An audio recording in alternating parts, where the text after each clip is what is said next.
Hello friends, मैं हूँ advocate माया मतकुरिया। आज मैं बताऊंगी कि साइबर फ्रॉड यदि किसी के साथ हो जाए तो क्या करें। कई तरह के साइबर फ्रॉड होते हैं। किसी का पैसा चला गया, किसी का कुछ हो गया, आपकी सोशल मीडिया के माध्यम से दोस्ती हुई किसी से, और आजकल एक अननोन पर्सन साइबर फ्रॉड करता है। पैसा चला गया आपका, वो सारी चीज़ें, आपको ब्लैकमेल किया, वो सारी चीज़ें तो होती हैं, उसको साइबर सेल में रिपोर्ट कर देते हो, ठीक है। लेकिन एक नए तरीके की चीज़ें देखने मिल रही हैं कि लड़कियों से, महिलाओं से, तलाकशुदा महिलाओं से, विडोज महिलाओं से सोशल मीडिया के माध्यम से दोस्ती करते हैं, और महिलाएं भावुक होती हैं तो उनसे बहुत सारी भावनाओं में उनको जोड़ते जाते हैं। महीना, 2 महीना, 3 महीना उनसे बातें करते हैं, और इतना बातें करते करते इतनी उनको ये महसूस करा देते हैं कि भाई वो उनके बहुत ही हितैषी हैं, बहुत शुभ चिंतक है। उसी बीच पूरी जानकारी उनकी लेकर अपनी पूरी अच्छी बुरी जो भी बातें हैं वो शेयर करके, और उनको शादी का झांसा देते हैं कि शादी करेंगे। जब किसी महिला लड़की से शादी की उम्मीद रहती है उसको, उसे कि भाई सामने वाला शादी करेगा, तो वो खुल जाती है। खुल जाती है मतलब कि एक लिमिट क्रॉस होने लगती है बातों की। व्हाट्सअप चैट होने लगती है, फ़ोटो, वीडियो, रील, इस तरह की चीज़ें कई बार वो रेपुटेशन के लिए अच्छी नहीं रहती। अब अगर ऐसी स्थिति आ जाती है तो लड़की ये सोचती कि हाँ भाई शादी तो करेंगे ही, उसके पहले ही लड़की को बहुत सी चीज़ें पता चलने लगती हैं। लड़की उससे शादी के क्लियर बोलती है कि भाई अगर आपको शादी करना है तो आप पूरी चीज़ें बताइए, ये वो। सामने वाला तो गलत नीयत से जुड़ा रहता है, अब वो हटने लगता है। अब लड़की उसे, अब चूंकि भावनात्मक रूप से जुड़ जाती है, तो महिलाएं भावनात्मक रूप से नॉर्मली जुड़ जाती हैं सामान्यतः।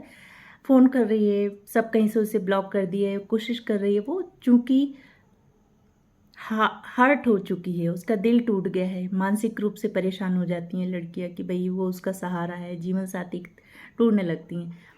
तो वो सामने वाले ने उसे, अधिकतर ये जो मेरे पास केसेस आ रहे हैं, मैं उसकी वजह से हम बता रही हैं कि अधिकतर जेंट्स रिजिड होते हैं, और एक लिमिट के बाद उन्हें लगता है कि महिलाएं उन पे हावी हो रही हैं, तो उनका इंटरेस्ट खत्म हो जाता है और उन्हें सब कहीं से ब्लॉक कर देते हैं, सोशल मीडिया से, व्हाट्सअप से, और नंबर भी। अब लड़कियां, महिलाएं भावुक भावनाओं की वजह से उन कहीं किसी से पूछती हैं, फिर किसी से पूछती हैं, उन किसी तरह से उनसे जुड़ी रहना चाहती हैं कि भाई क्या वजह हो गई, क्यों बात करना बंद कर दी, ये वो बहुत सी चीज़ें होती हैं।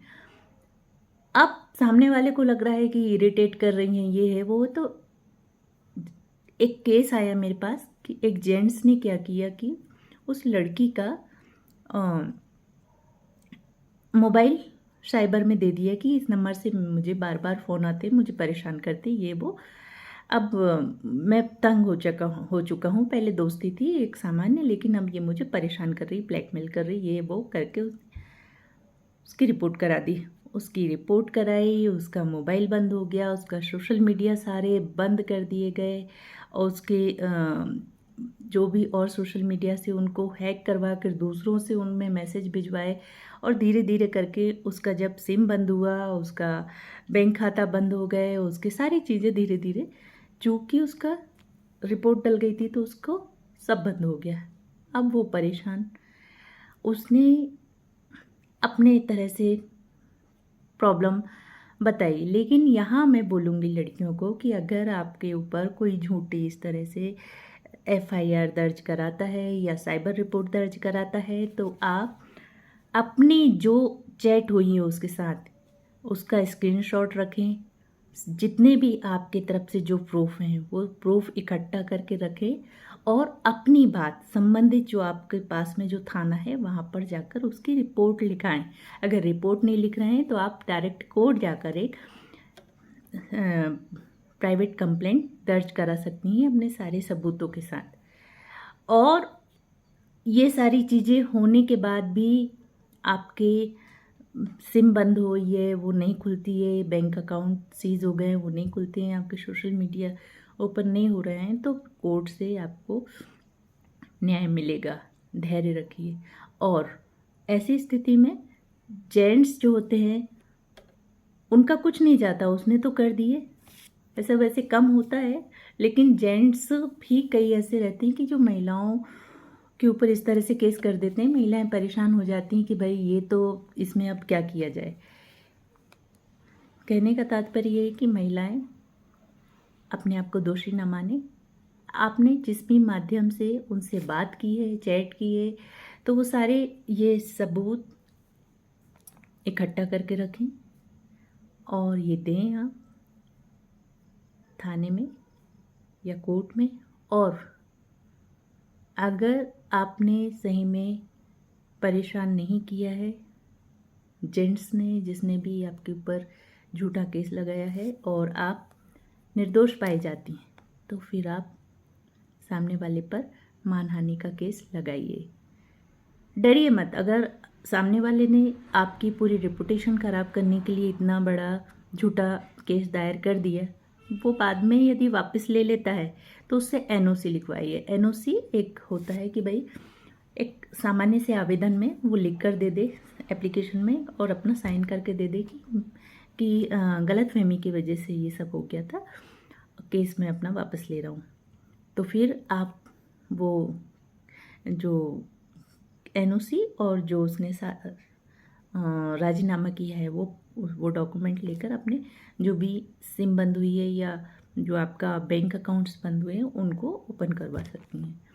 दोनों तीनों रास्ते हैं। अगर समझौता हो जाता है तो अच्छा है, नहीं तो केस लड़िए, कोर्ट जाइए और सरकारी वकील मिलता है। मत हारिए, हिम्मत रखिए और भावनाओं को थोड़ा कंट्रोल कीजिए, क्योंकि एक बार, दो बार, तीन बार, इतनी बार यदि शादी के नाम से धोखा मिल रहा है लड़कियों को, महिलाओं को, अभी मैं देख रही हूँ बहुत इस तरह के केसेस आ रहे हैं, तो थोड़ा सा कंट्रोल रखिए अपने आप पर। आप पढ़े लिखे हैं, समझदार हैं, इतनी ज़िंदगी आप निकाल चुकी हैं। ईश्वर पे विश्वास रखिए, कोई ना कोई अच्छे से अच्छा पार्टनर आपको मिलेगा जिससे आप शादी करेंगी, खुश रहेंगी।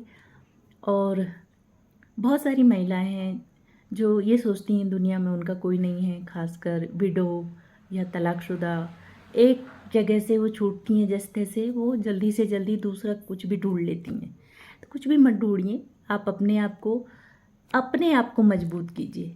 अगर आप पढ़े लिखे नहीं हैं तो फिर से कोशिश कीजिए, अपनी पढ़ाई कंप्लीट करें, आगे बढ़ें, अपनी कुछ स्किल है उसे बढ़ाइए, अपने जो भी जिस लेवल का है उस लेवल के अकॉर्डिंग, उसके अकॉर्डिंग अपने आप को आगे बढ़ाइए। अगर कोई कम पढ़ा लिखा है तो अच्छे से पढ़ाई पूरी करने की कोशिश कीजिए। मैं तो कहती हूँ मेहनत कीजिए, मजदूरी कीजिए, कुछ भी कीजिए, लेकिन अपने आप को स्किल